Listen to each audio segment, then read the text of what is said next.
Whoa. Oh man. I've been we're 2 days into the week and I feel like I've already worked 5 days. My last this week at work has been a fracking nightmare for me. I'm just like I've run into a point of where I'm almost not sure how we're gonna get through what my work has to get through because it feels like we have nowhere near enough resources and every member of my team is just like scrambling constantly to try and get enough done. It's like, ugh. Oh man, let's see. What else can we talk about? Finally had like a fisher tour. Got something kind of interesting planned for this week. Uh, hopefully you guys like it. So, spoiler alert: it has to do with lighting. Which hopefully that doesn't get anybody's hopes up. It's not like a Chihiro slide or anything crazy like that. But yeah, we'll do a small video this week about some lighting stuff, and then I'm working on.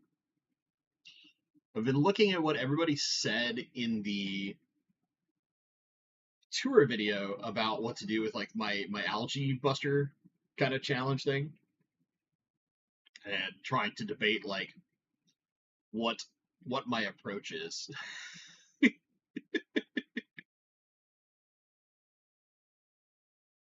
We could talk about why you don't leave your 16-year-old alone at a swamp. She ends up buying a flower horn. Oh no. I mean, they do look really awesome when they're tiny. They look cute. They're really colorful. They get that bump on their head. It looks funny. What they don't realize is like, it basically can only live in a tank alone. Kind of a giant jerk to other fish usually. Gets big. Oh man. That's like flower horns are probably one of the cichlids that like I know are very popular because of what they look like, but for me, they're like the epitome of fish I will never own. It's like I've never been big on the cichlids that get nuchal humps. About the only ones that get nuchal humps that I like are frontosas. Those are kind of just like big gentle giants, and their nuchal hump isn't like as ridiculous and bulbous and extreme as most of like the good flower horns are, and it's just I like fish that have some kind of weird shapes to them. I like rainbow fish, right? They look kind of doofy, but the nuchal hump is something I just can't do. Also, like I can't have plants with them, and I can't keep anything else with them. So it's like, you're like you check all of the no boxes for Bentley. But I totally get why people do keep them because they can be extremely versatile, or not versatile, but personable. Yeah, versatile. Versatile in that they will live in a bear tank alone. Oh, man. Gymnophagus balsani. What is this? I don't think I know that fish. Hold on. Let me look this up. Mario, I need to look this up. Oh, those are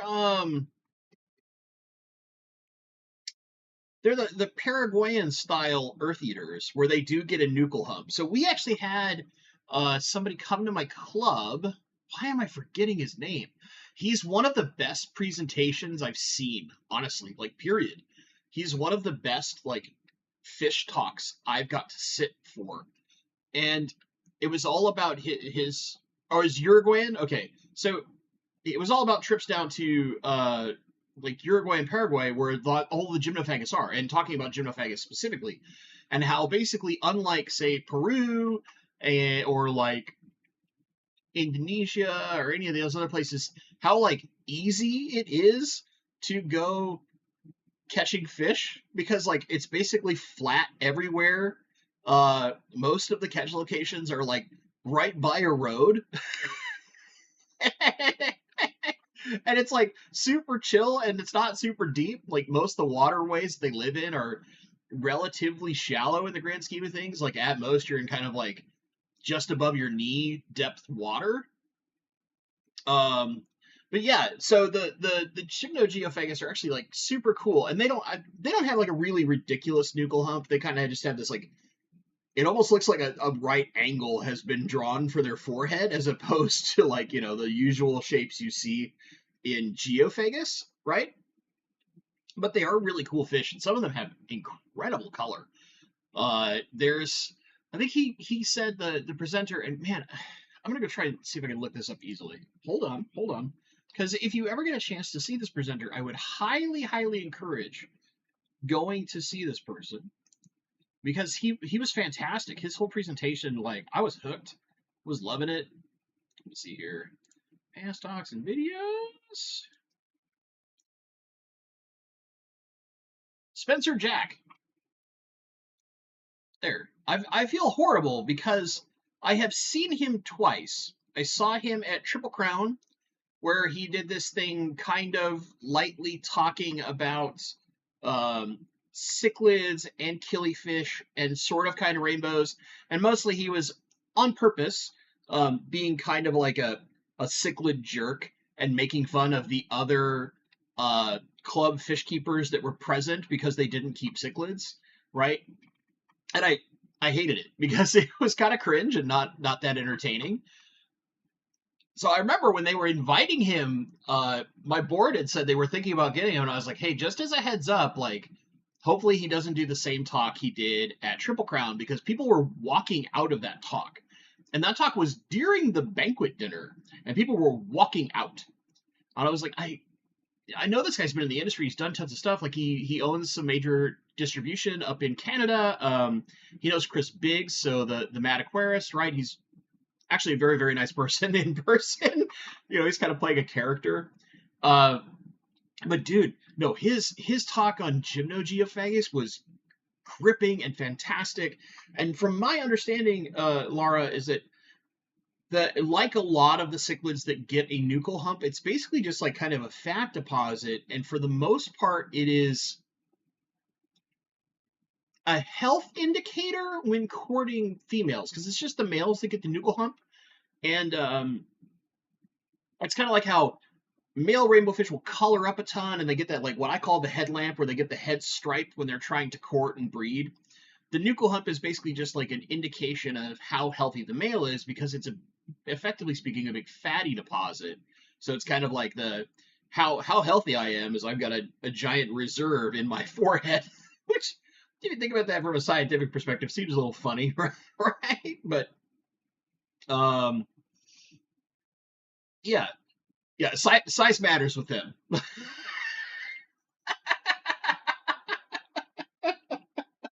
Has nothing to do with how they use it. It's all about the size. Oh Lord, this is the kind of stuff I need after like a not a miserable day, but just like a day where my brain feels like it has been thoroughly bashed into the wall. It's just like all those things that you would normally want to do that's kind of entertaining. No, you're not doing any of that, and you're gonna scramble and feel like you can't possibly get your work done in time. That was my day. Oh man, but yeah.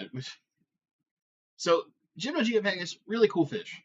They're actually his presentation made me think about them, and at one point, I guess he had brought them back a couple different species and got them to, I think it was Imperial Tropicals, is what Spencer Jack said, so that they could get some of those fish into the U.S. But they're like his pet favorite fish. And he makes lots of jokes about how it's like the best fish for a lazy fish keeper because you don't have to work that hard to go catch them. And being an earth eater, they're relatively easy to keep healthy and active, and they don't need like the craziest tank requirements because they basically live in like horrid water conditions in the wild. So even a like mildly active fish keeper can take care of them. Like, he's kind of making a few jokes about them and then giving us really good information too, which is very fun. This is a very fun presentation. Lots of pictures, lots of like, look at this crazy fish that we got out of this weird random mud hole over here that a bunch of cows basically are right by. It was like the water source for cows at this farm, but it also had a bunch of Geophagus in it. because it's a fairly large, I guess, pond, because it's not very deep. It's not like lake depth. There's weird stuff like that. They would just stop in all these random spots and find these fish. Apparently, Uruguay is the place to go if you want to be the lazy wild catching fish person. Sen Ginger, howdy fish folks. Has the mild hollow sound been addressed already? Almost sounds like the audio source, but might be my phone. In any case, is anybody else hearing like a kind of hollow sound? I did like a really brief check of my audio because I got home with like 10 minutes before the start of stream. So if anybody else is hearing that, let me know, because it might just be Zenny's phone. Little echoey. Let me check some things, because I'm sure well, that part's correct.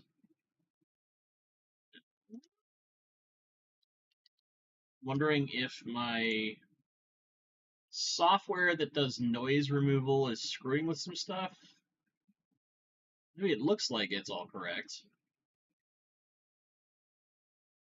Oh, it did this again. Stop doing that. It was grabbing from the wrong microphone. Again. So I was trying to grab from a microphone, the really, really terrible microphone in my webcam, and not this microphone that is right in front of my face. I don't know how I didn't catch that. It's probably because I literally listened to my audio for like 2 seconds to make sure it was more synced necessarily than audio quality. So that's on me. That's on me. I probably need to like stop being lazy and activate the copy of Windows on this particular machine so that it stops doing this nonsense. Sorry about that. Should be better. Hopefully, I don't blow the audio out, because now we're on a way better mic that's much closer. But yeah. Tech, it's here to help, we promise, and not screw everything up.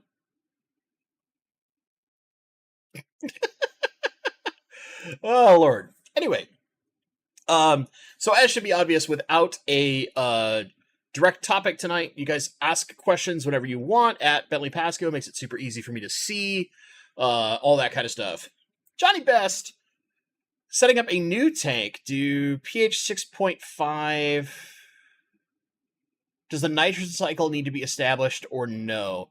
Yeah, so at 6.5, you still want a nitrogen cycle.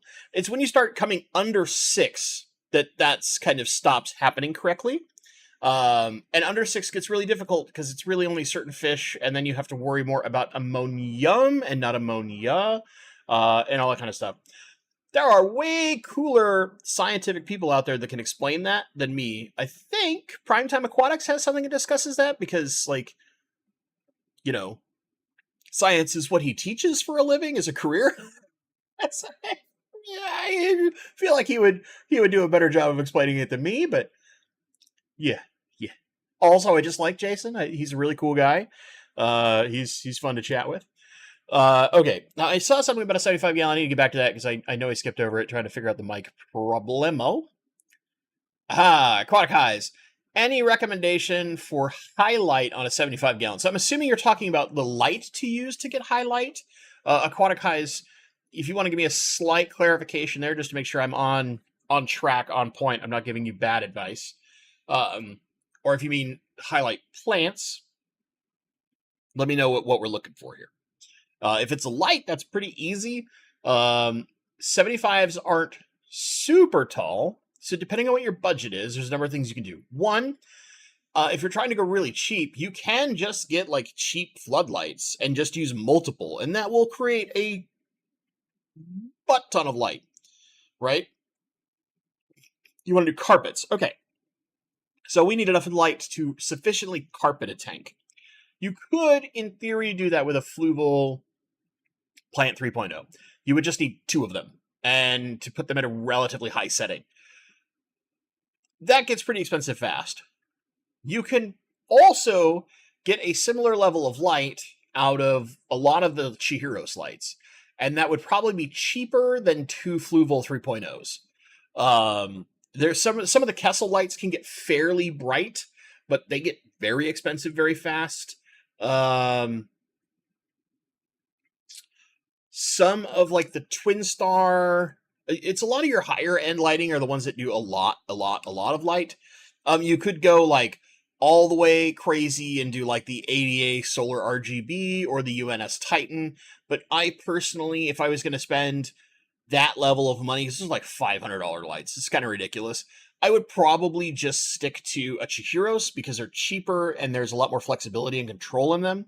Um, I have one A160 Kessel and was wondering how two would do it. Two would probably get you there. But if you are thinking about a Chihiros, I would say that Chihiros is probably your best bet because those things can put out just a ludicrous amount of light. They have lots of control, lots of color. I think Corey show off like a Chihiros light a little bit in his stream earlier today. I dropped into a stream for I think like 15 minutes when he was talking about the new Aquasky, the Aquasky 3.0. And apparently those are at Petco's now. So they're kind of available.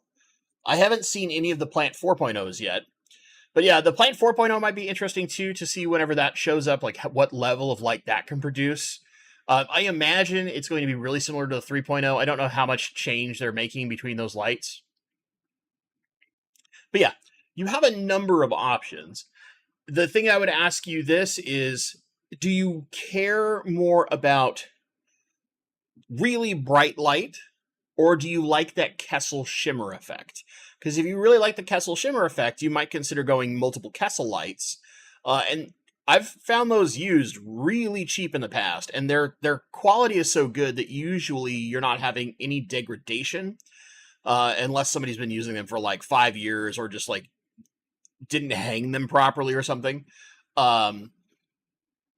If you like that shimmer, my wife likes that shimmer, which is why for the tank that we're doing for her, we purposely went and acquired Kessel lighting for it because my wife likes it, and I'm a sucker. Oh man, I'm not as big on the shimmer personally, and a lot of the reason why I'm not big on the shimmer is sometimes it messes with cameras, and because everything I have to naturally think about when it comes to fish relating is also filming it. Aqua Illumination also has fantastic lights. Yeah, great point. Wet Sleeves Aquatics. I mean, there are a lot of really high end lights in kind of a spectrum of money. There's like MNC Aquatics mentioned the Aqua L900. Those are also really, really nice lights, from what I understand. I haven't personally delved into them too deep, but I've heard they're pretty nice. Oh, man. So, yeah, you have lots of options. Lots of options. Immortal Living, sorry I'm late. You're not late. You're here either at the start, the middle, toward the end. You're never late. It's okay. It's okay. The beauty of YouTube, there's always the replay crew. Don't have to be live. Live just helps if you have questions, because then I can answer them. Or at least try to. Sometimes I'm terrible at answering questions. Oh, man. Oh, let's see. Do we have anything else in here? I want to make sure I didn't miss something. Talking nitrogen cycles. But yeah. You have lots of options to go kind of higher end on your light and support a good carpeting plant. There's many things that will fit that bill. The only thing I'm worried about with Chihiros is fitting the rimmed tank. Oh, you can hang them though. So the Chihiros work pretty well at being hung, and you can either like get the longer hangers that go into your ceiling, or you can get like a hanging bar. They also, I think Chihiros has like a kind of goosenecky type thing, but I would just hang them personally. When I was looking at potentially doing a Chihiros, I was just going to hang them and put the little linear hangers that bolt up into the ceiling. But yes, most of them are designed for um, your rimless tanks, and often their default mode is to be hung up. But I think they have a attachment that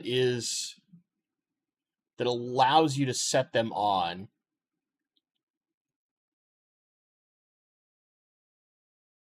Yeah, I'd have to look at, because I'm trying to look at like their light stands, their hanging stand kits really fast without having to hang them in a wall or something, and look at how wide the dimensions are. But they don't put that, because why would you? That would be easy.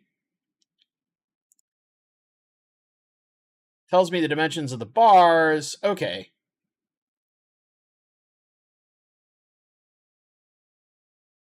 19 millimeters. That is not a lot.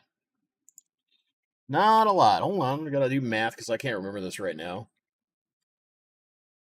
0.74 inches. Yeah, that's not gonna fit a 75 gallon. No way in Hades.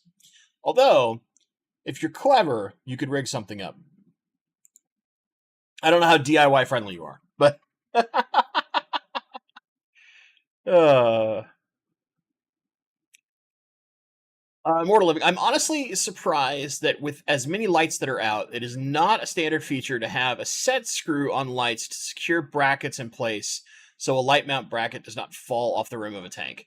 Yeah, I mean, I think a lot of it comes down to most manufacturers until you get to the super high end lights, and then those are almost always designed for rimless tanks and not necessarily us like weirdos in North America who use rim tanks, because like everywhere else basically doesn't use rim tanks.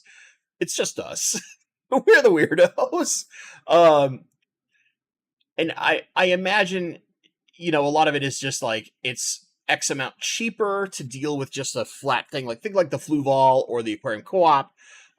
There are.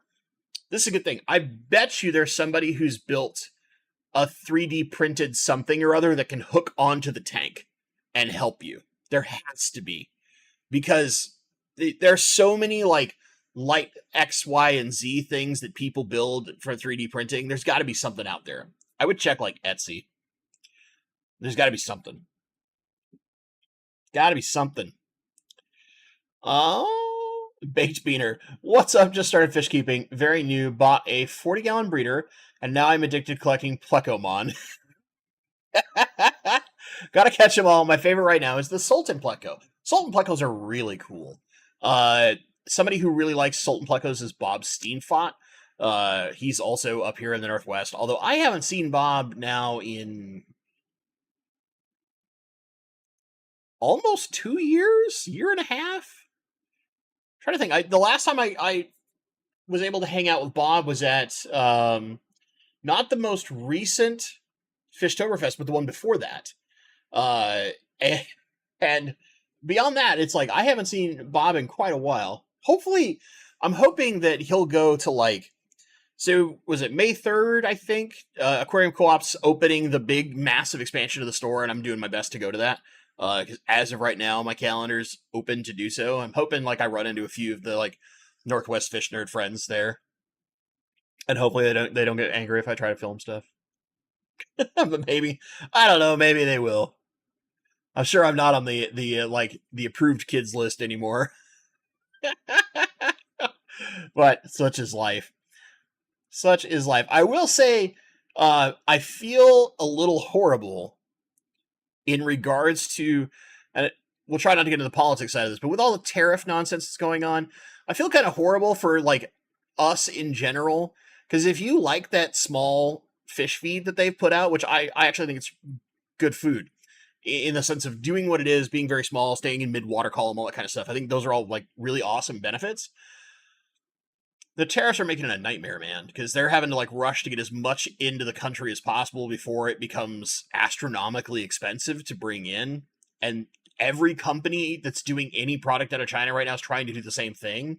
So consequently, like there's this massive backup of shipping. So if stuff is in stock, you have to like rush to buy it before you can't acquire it anymore. Stuff like that. It's like, what a nightmare, man. I feel bad because people who like certain products, and I generally think that's a pretty awesome food and it has a really good purpose. Um, it just it makes it tougher on those of us who want to use that stuff. Johnny Best Man, thank you for the gifted membership. Really appreciate it, buddy.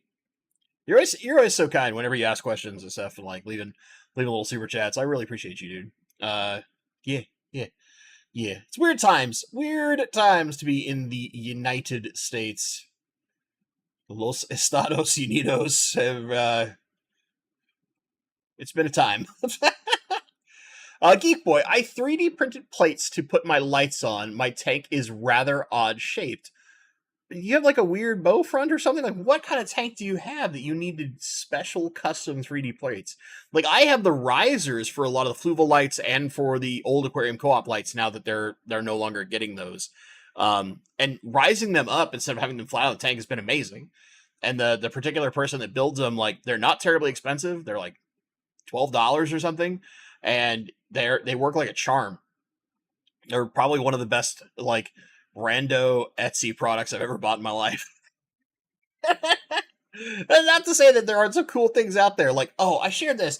Hold on, I gotta there's something I gotta show you guys in chat. I shared this with my my member Discord like late last night. It's something my wife sent me, and I have to show you guys too because it's just too cool. So my wife sent this to me. You gonna let me anytime now? Okay. Oh, it's too long. Of course it is. Of course it is. Hold on. Fine. To go get a URL shortener just to do this. How ridiculous is that? Is there like an easy share link off of this thing by chance? Oh, Etsy, your website. Like 2 or 3 small things would make this so much better. So much better. Okay. Well then.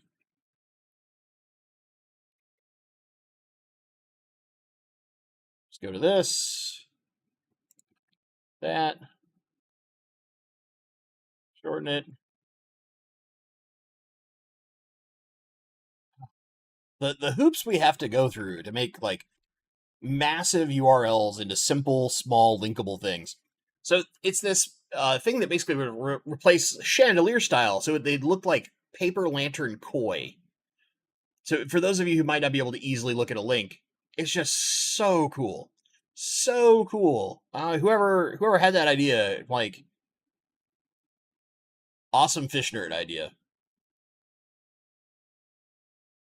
Bob has a baby and is moving back to Cali. Well, I know he had a baby. I didn't know he's moving to California.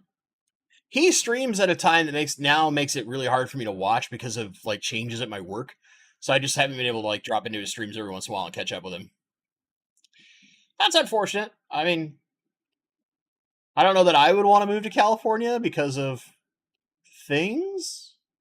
Mostly that they both have very high cost of living, high sales tax, and high income tax. So, like, that combo is just brutal.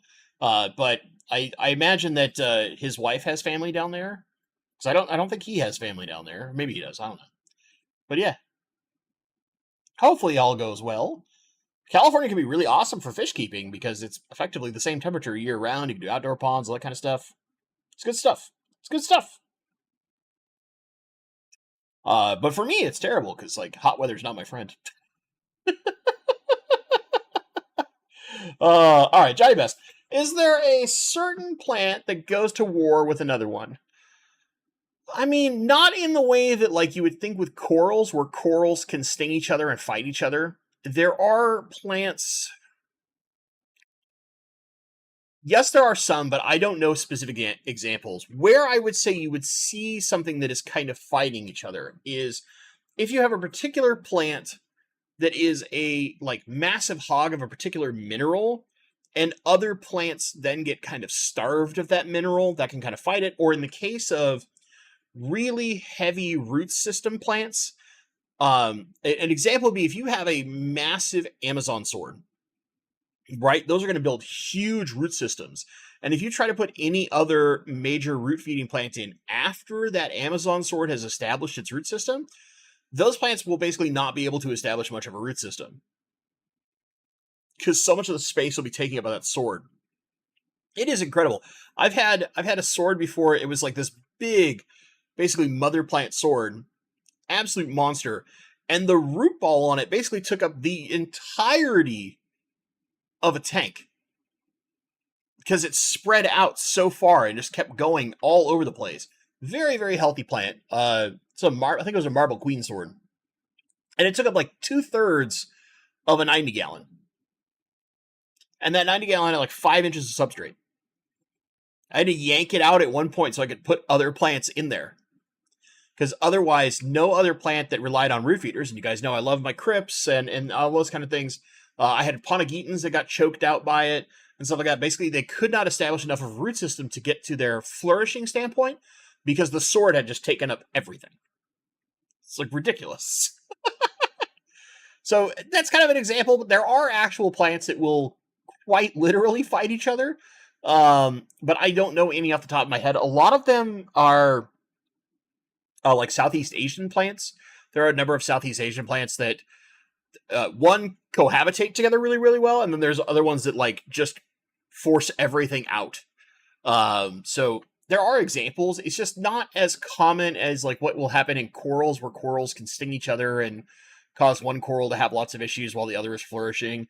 It's way more prevalent in like saltwater than freshwater. Very few plants directly attack each other in what we normally keep in aquariums. There are definitely plants that do that kind of stuff, but it's less common in things that we do in immersed growth aquariums. To my knowledge, which is limited, let's be clear. I'm not a botanist. I'm sure if I went and grabbed my plant Bible and hunted really, really hard, I could give you some better examples. Laura, I can't get blackbeard algae. Dark color, feels thready in tufts, does not grow on hard scape, only on plants to go away. 12-gallon shallow, 35 inches long, 9.5 inches tall, Fluval 3.0. So, okay.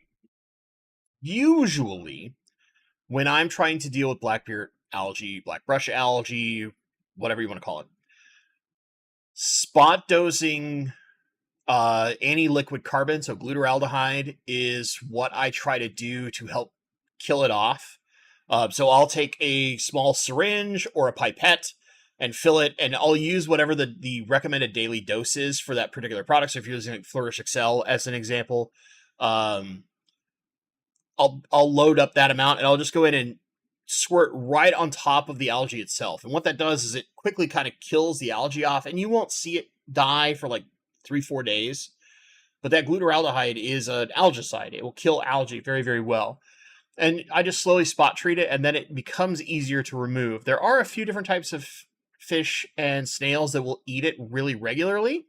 But if you have a fairly heavy infestation, usually it helps to add in something that will eat it and spot treat the glutaraldehyde, because that will slowly kill it off. And those fish, snails, whatever you're using that will eat that type of algae, it kind of gets even softer as it dies.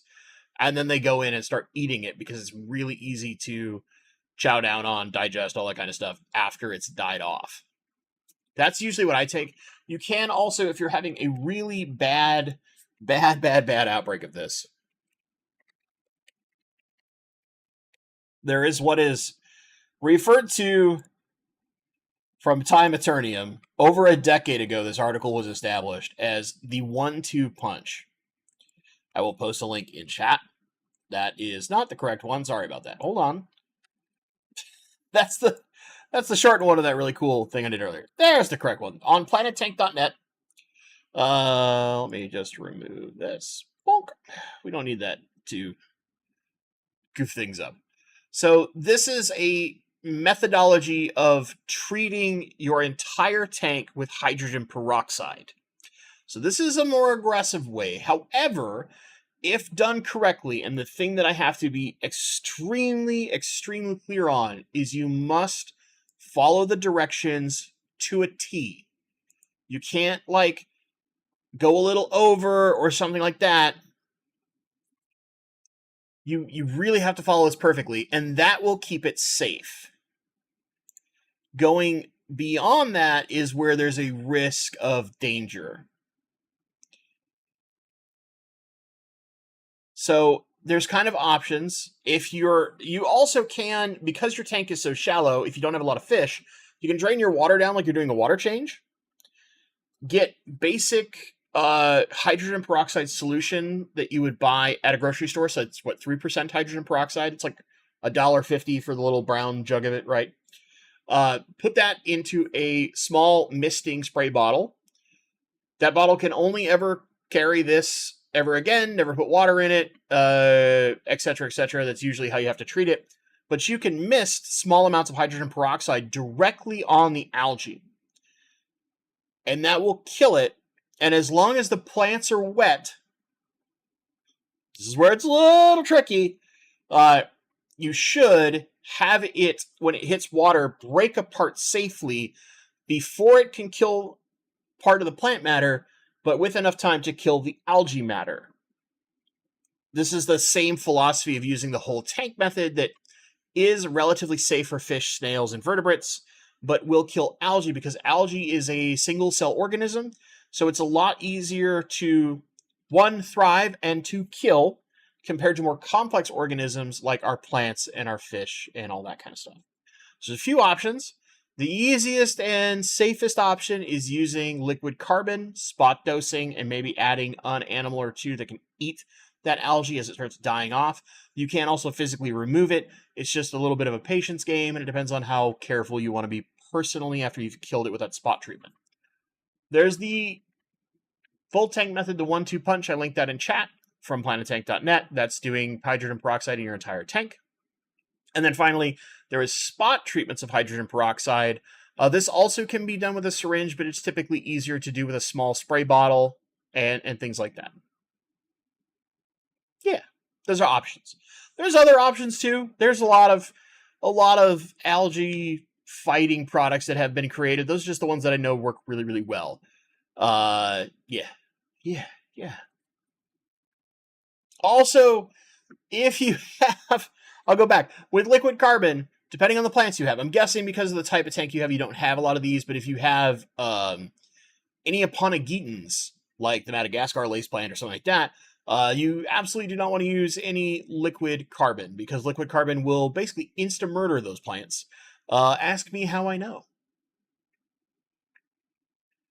I'll answer that. I had a massive Madagascar lace and did not know at one point, and went to dose a little bit of liquid carbon to deal with the problem, and almost all of this huge Madagascar lace plant melted back.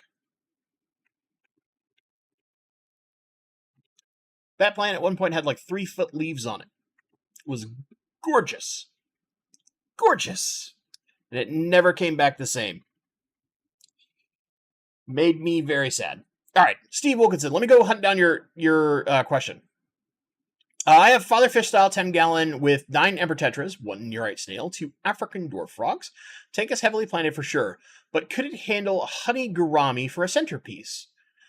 Given the your current stocking, so 10-ish fish, a couple frogs, and a snail, I think you'd be okay because honey gouramis aren't super big. They're not like really messy eaters, not like a pleco or something like that. You've got plants. I'm assuming you're doing reasonable water changes or at least have some appropriate filtration for the size of the tank so that it's not like we're just like leaving it stale water and plants. We're not trying to go kind of full on Wallstead, which like if you go back historically to Wallstead, it was designed to have effectively no filtration. Although I do know that Father Fish sometimes will advocate for no filtration. I know he does limited water changes because of how the tank sets up over time and things like that. But I don't think it should be a problem. I think you should be okay, given your stocking levels, to add a honey gourami. Seems fine. I think you'd be fine. Just make sure, monitor your things. After you add that, test all your water and stuff ahead of time, and then add your honey gourami, and a week later, do some tests, and just see if there's any significant change in your parameters. and make some small adjustments if there are, and you should be okay. As long as you're like keeping track of your nitrates and nothing's getting out of whack, you're not getting an ammonia spike or anything like that, you can house more fish than just like 10 in a 10 gallon. You know, like the inch per gallon rule kind of nonsense. Like it's all about your maintenance schedule and things like that. Or like if you're setting up a really good environment that naturally processes a lot of the waste on its own, like very heavily planted tanks as examples, you can do more stocking. The big thing that matters is if you stock too much and the fish struggle to have swim space and or have that feeling of I have a place to run and hide if I need to, or I have a place of safety, I can be somewhere safe. If there's way too many fish, that kind of starts going away. It causes excess natural stress on the fish, and that's when you start running into disease and sicknesses and things like that. But from what you're telling me is in your current stocking and basics of the tank, I would think you should be fine to have 100 grammy. Longest way to say yes possible, right? Oh, good. Oh, good. My page showing my live stream to me just like did a herp derp, so I've got to reload chat and catch up. It just like completely went nope, and there we go. We're back. We're back. Johnny Best. I overdosed hydrogen peroxide algae treatment only to find out I gassed out my 10-gallon, killed my neon blue rasboras. Yeah, it's very possible because like as the hydrogen peroxide breaks down, right? When hydrogen peroxide hits water, it splits safely into both oxygen and hydrogen gas. However, because it is a liquid solution going into water, as it breaks apart naturally, it does this fairly fast and becomes safe and no longer dangerous. It creates a lot of microbubbles, and those microbubbles can cause all sorts of osmotic issues in your fish. Rainbow fish actually are really, really susceptible to this. We call it the bends, although usually where that is problematic is with nitrogen gas and not necessarily oxygen and hydrogen gas. It's nitrogen that's the big trouble child, and this can happen when like we do a really cold water change in a hot tank, right? Because it's holding lots of oxygen and other gases from the atmosphere, which nitrogen is a big part of that. It releases all those gases in microbubbles, and that can really mess with the osmotic balance, which includes like swim bladder and things like that inside your fish. And rainbows are like super susceptible to it. It's one of the things that we usually have to be very careful about in the winter is doing smaller water changes for rainbows or just doing them way slower so that there's not a high volume of water quickly entering the aquarium. Yeah, it's possible. It's possible. Let's see here. Make sure I didn't miss something else. Kendrick. My FX2 filter seems like it isn't filtering anything. My turtle tank keeps getting cloudy and stinking up the house 4 days after I clean out water. Okay. So I'm going to ask you a couple questions, Kendrick, and hopefully you can respond and help me out here. How long has that filter been set up? And the reason why I ask is, has it had sufficient amount of time to build up a proper bacteria colony to handle the level of waste an aquatic turtle is going to create? Aquatic turtles are extremely messy in the way, and messy should be quotation marks. They might not like make the water as much of a mess. Many of them do, but the thing is, they create a very high bioload in the aquarium compared to fish, even compared to big fish. And because they create such a high bioload, it is very easy for that cloudy water to occur. And often that is a bacterial bloom that is occurring in the water column, which is to say there's so much excess whatever. And it's not always this case, but this is the most common. There's so much excess whatever, whether that's waste products, results of waste products going through filtration, that it creates an abundance of things for types of bacteria to feed on. And these aren't necessarily negative bacteria. I want to be very clear. These aren't like sickness bacteria. They're the similar bacteria strains. And keep in mind, there's like tens of thousands of types of bacteria. And we, the human species, have basically only identified like a tiny percentage of all the bacteria that occur inside an aquarium, like 1% or something nonsensically low like that. But these are other beneficial bacteria similar to the bacteria that break down waste products through the nitrogen cycle. So our aerobic bacteria, these are other types of aerobic bacteria that can exist up in the water column rather than on surfaces. So my first question would be, how long has that filter been running? And two, just like, what type of turtle, how big a turtle, how much food is that thing going through? Because it might just be more than the bacterial colony that you have for that filter is capable of handling. Now, most of these filters, when we're talking aquarium design filters, they're kind of calculated, up quotation marks around the calculated part, right? Because they're not doing really robust science to figure this out. It's just kind of like, this is how things work, and this is designed for a rough size tank based on the gallonage of water it moves through the system, not necessarily the media capacity or the media type. It's designed for fish bioloads, which fish really only, most fish, not all, but most fish only need about 1% of their body weight worth of food per day. They need a tiny amount of food compared to a lot of other animals that are out there. Turtles need a lot more food and create a lot more mess. So when you're looking at a more standard aquarium filter and not necessarily something designed specifically for turtles, because there are turtle-specific filters that are out there, right?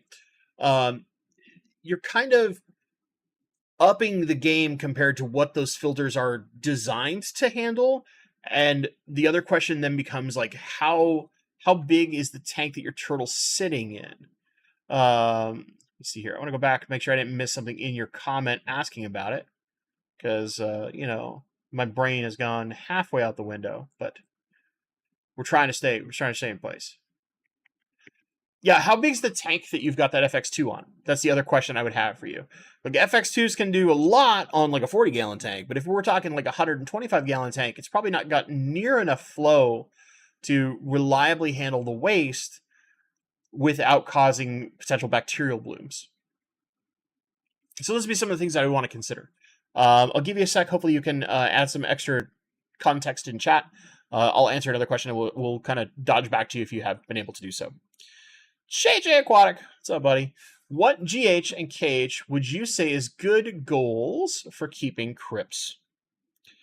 Okay, crypts are relatively versatile. In general, I would say you want to kind of get in what I call the Goldilocks zone, which is usually anywhere between 4 and 6 degrees of both. 4 is kind of like our perfect target, but if you can be somewhere between 4 and 6 of both, that's where your water's not getting so hard that it can cause problems, but has sufficient minerals to not cause some of the detriments of getting under that, which is to say that your pH remains stable because you've got sufficient KH, you've got sufficient mineral content, which is good. And really at that point, the only thing you have to make sure you have is all the other things that it wants, those crypts, that is, toward the roots, especially with a little extra boost on the iron side, because all crypts love iron. That would be what I'd shoot for. Let me see. Get anything from Kendrick yet? I know we had a few other people trying to help out in chat, and I appreciate that. Making sure. Not yet. So, Mike, I see what you did. Have you tried Fritz 360 Monster? No. Which one was that? Hold on. Fritz has so many products, man. It's hard to keep track of them all sometimes. Oh, so this is just their Zyme designed for monster fish? I mean, how different is it from actual Zyme? I'm wondering, are you talking about using the Fritz Zyme 360 Monster for the turtle tank? Maybe that's what you're kind of suggesting, Mike. And in that case, not a bad idea, actually, because those liquid bacteria can be super helpful in kind of reestablishing some things and getting it to where your bacteria colonies are in things like your substrate and your filter, as opposed to potentially in the water column when we have a bacterial bloom, right? I think that was your goal, Mike, and if so, thank you. We've got people mentioning several things like Colorado is dreamy, but dang, so far from the ocean. And then central Utah. I don't know that my wife would enjoy living in Utah. I don't think Utah is all that bad, but also I love the Northwest. I'm born and raised here. Like I really do like it out here. I just kind of want to optimally. Let us say I won the lotto tonight or something, or tomorrow night, or whenever it's drawn. I don't know. I can't remember. I can't keep track of these things. If I won one of those crazy lottos, I don't know if I would leave my current state. I wouldn't live in the area I live in, and I certainly wouldn't live in like Seattle proper. I'd probably go a little farther out into like slightly more rural areas where you can get a reasonable plot of land. One of my favorite places, which I'm pretty confident my buddy John is in chat, but where my guppies originally came from is an area called Camano Island. It's super super pretty. It's a little further north. It's a little more spaced out. You've got lots of people who have like horses and horse level properties out there and stuff like that. But it's close to the water. It's pretty, but it's also not like completely isolated, nothing like that. So I think that's one of the goals that I would be ideally there's this thing that my wife and I are thinking about doing for her streaming channel, because she's kind of, as she's been recovering from surgery, she's been thinking about other things she can do beyond just playing certain video games. And one of the things that she wanted to do as a fun husband and wife duo is talk about like some of the ridiculously expensive houses that also happen to be very ugly, and doing like react type content about some of the tours that are done. And she gave me an example of this house that's in Colorado that has like, if it were not for the stone that they used everywhere in this house, it's in Vail. It's like $40 million. It's something like atrocious like that, right? But if it weren't for the stone that was used, it would be really gorgeous. But it has this weird like yellowy green stone, and it just like it hurts my eyeballs looking at it, because it's like this massive place that should be gorgeous, and then the stone is everywhere inside and out, and it's all the same tone, and it's like beige mom, you know. And if you guys know what I'm talking about with like beige mom, where it's like the meme of the women who basically wear like only beige tones, and it like just it becomes this like homogenous blob between skin tone and the colors they're wearing for clothing, where you're just like, nothing's interesting about that. It's just blah and boring. And in this case, because of the tone of that stone, it's like ugly sandstone is the way I was trying to describe it with my wife when we were looking at it. It's just, it looks ugly. It looks so ugly. I don't get it. I don't get how you would build a house that is supposed to be $40 million out of this god-awfully ugly yellow stone. Anyway, totally off topic, but like, yeah. John, there you are. It's beautiful here. I know it's beautiful out there, man. Camano, Whidbey, a lot of the islands that are out here in Washington, they're gorgeous areas to live. A little expensive, but gorgeous. Unless you've lived there for a really long time, back when, like, it wasn't badass crazy in the housing market, and then it was like, oh, well, that's far enough out, it's going to be cheaper, and you get a like really reasonable place for not an atrocious amount of money, and now I'm sure they're all atrocious. William, 7.5 watt in a 20 gallon with dwarf sage. Dwarf sage is taller than the tank. Will a brighter light keep the sage shorter?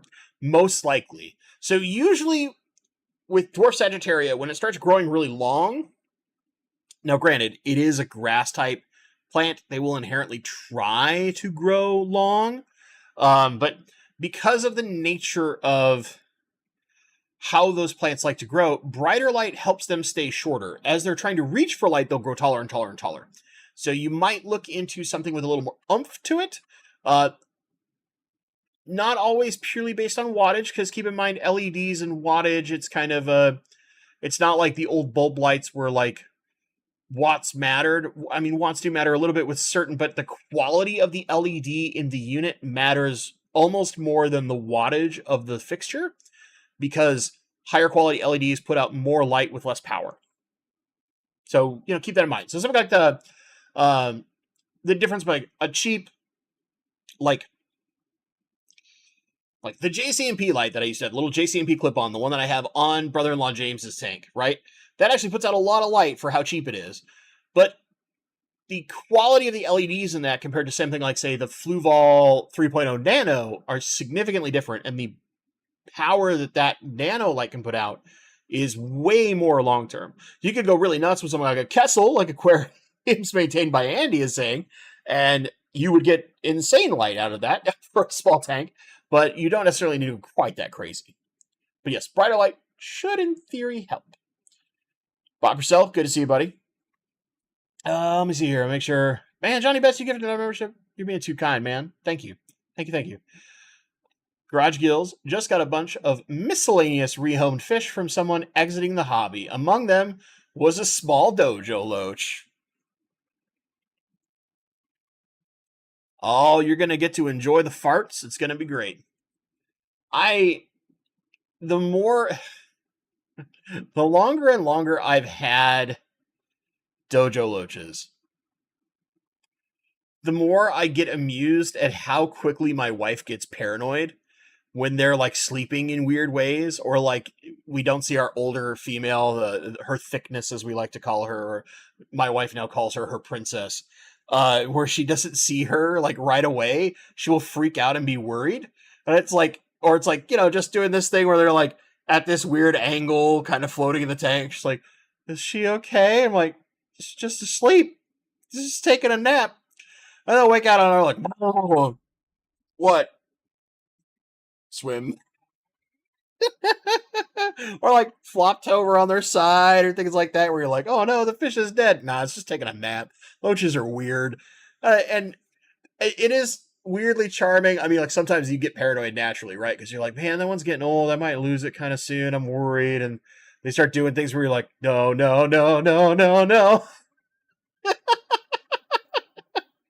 then they're just turn out they're fine. They're just taking a nap, being loaches. They're so good. They're so good. All right, let me see here. Mike, Vale and Aspen are both heinous to look at. Why would you want to be that close to your neighbors and pay that much? Well, I mean, this one wasn't that close to neighbors, but yeah, I'm just saying, like, it was a particularly house that should be absolutely stunning and is atrociously priced. And then it's like one choice makes the entire house just like painful to look at with the eyes. And you've got this like real estate agent walking through trying to talk about all these luxurious, wonderful choices throughout this house, and every place you turn is this just hideous stone, and it's like, none of that looks good. Just none of it. It's like, oh, you got into a bedroom where it's not the stone anymore, it's painted walls. Like, finally we found a room that looks good. Oh man. Woo. Brock, I'm getting some pearlweed tomorrow. Should I float it or plant it right away? So what I like to do with pearlweed is if you happen to have it in the little like planters, they come in like a standard potted plant, leave it in the pot for a while. Let it adjust inside the pot. Or two, get a light plant weight and just kind of loosely fed it on there and let them effectively just sit on top of the substrate and let them acclimate that way. You can plant it right away. I just have found with certain stems, I have more success letting them acclimate a little bit before I plant them. But if they're coming out of a fully submerged tank already, as opposed to like a potted plant or some other immersed grown farm plant, you should be able to plant them right away. So if somebody's like inside your club is giving trimmings to you or something like that, you can probably plant them right away.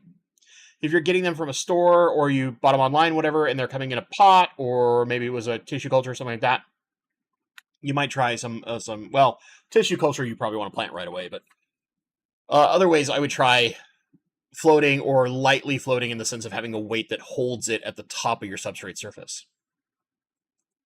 Hope that helps. My nose has been itching like crazy for the last 2 weeks. You would think I did some kind of horrible powder. Running water doing the dojo dance. Oh, man. When dojos like play with each other and wrap around and go all over the place, it's happy time, man. They're such silly fish. I love them. Other than my rainbows. I love my rainbows more than probably any other fish. Dojos, though, they're special. Especially if you ever said, and like, I need to get it on film one day, when they bounce up and down on the substrate to try and help degas themselves. That's like the truest dojo dance, where there's like bounce, bounce, bounce, bounce, bounce, bounce. And it's just like cloud of gas bubbles coming out as they fart. Highest tier of entertainment. Highest tier. Absolute highest tier. Johnny Best. Oh. Message retracted? Were you trying to help out on the same question? I'm assuming. Catching up to chat. I got a little behind. But yeah. Yeah. All right, gang. Let me quickly make sure I'm not missing anything. Crazy maintained by Andy Kessler for the win. I'm assuming, Andy, that you love the shimmer. Because I know people who love the shimmer and that like Kessel is the greatest for producing that shimmer. And then I know people who hate the shimmer and they cannot stand a Kessel light for at all because of the shimmer. I'm close to in that category.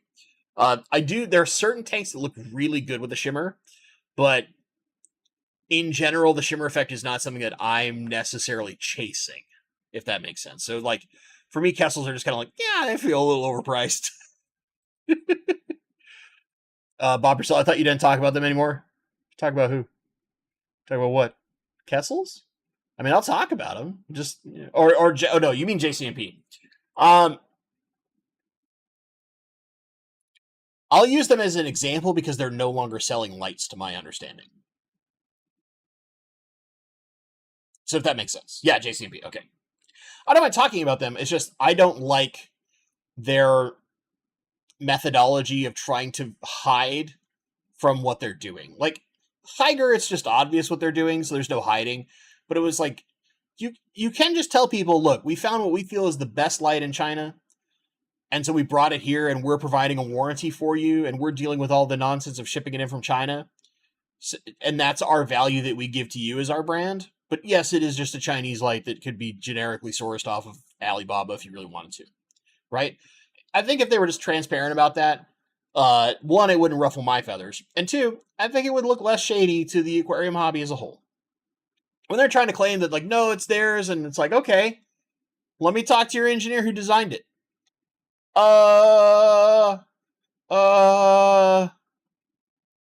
You say you're a Canadian company, you should have a Canadian engineer, right? Right? Right? Whatever. Whatever. Mortal living. Loaches are weird in general. Yo-yo loaches, for example, make sound eating snails. Oh, yeah.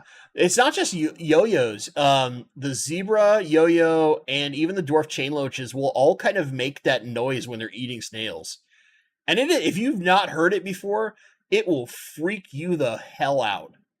Right? Because you're like, what the F is that noise, and why is it coming from my fish tank? What is going wrong? And then you figure out eventually it's like, oh, it's the stupid loach eating snails. Weird. MSC Aquatics picking up some Pseudomagil Gertrude. Have you kept them? I had a small group of Gertrude at one point. They are quite jumpy. Make sure you've got a lid. Other than that, stunning fish. I basically housed a group of Gertrude in a quarantine tank for a while for a friend. I didn't actually like truly keep them. I've just, every time I've looked at Pseudomagils, I end up just getting big rainbows instead. Because that's my addiction, man. It does the thing for me. Bob Purcell, have you prediction on March Madness? I'm not a massive basketball fan. I'm not really a college sports fan. So, I know nothing. That should be all you need to know. All I know is that Gonzaga regularly has a very good team. And that's a Washington school, so I inherently root for Gonzaga anytime they are in the tournament. I don't even know if they're in the tournament this year. I should just look, right? Who's in this beast? Oregon's in there. That's a Northwest team. Oh, that's the other one that I know. Kentucky is always good. So I wouldn't be surprised if Kentucky does really well. Let's see. Did Gonzaga just like not even make it this year? Shame. Shame on my state. Or did they get eliminated maybe already? Oh, they got eliminated. Bummer. So of the teams that are left, let me look. I will pick randomly with no actual knowledge of how good their basketball programs are, although there is seeding numbers, so that that sort of gives some things away. I will either go with Oregon to be a Northwest homer, or be probably realistically Kentucky, just because I know University of Kentucky has always had a really good program. But I'm not a big basketball person. I used to watch a lot of basketball when Seattle had the Sonics. And then we lost our team, and I stopped caring about basketball. Duke, let's go. I mean, yeah, Duke's always had like a really good program. I can see that.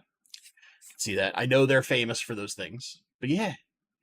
What is March Madness? They got fish. Which coach keeps a fish tank at home? I'm rooting for that coach and that team. Oh man. All right, gang. We've hit that time. I want to thank you all for being here for another week of psychosis. Hopefully I'm able to keep the schedule. Like I said, there's some interesting stuff with my new job where like sometimes traffic is just so abysmal it's hard for me to get home in time. I got here like 10 minutes before the start of stream, so I barely got stuff set up. But yeah. Should hopefully see you all next week. Hope you look forward to this week's video. If you haven't seen it yet, I put out a small fish room tour, very honest and open over the weekends. Go check that bad boy out. Yeah. If you, for some reason, didn't get a question answered, if I missed it, that's on me. But please feel free to shoot me an email, bentley.pasco@gmail.com. It's also in the About section of my channel. You're welcome to send me an email if you got a question. I've been trying to find some time to catch up. I've got to do another catch up this weekend because I've gotten a little bit behind again. But yeah, as always, my friends, thank you so much for watching. And stay awesome. Also, it's starting to get into the fun weather.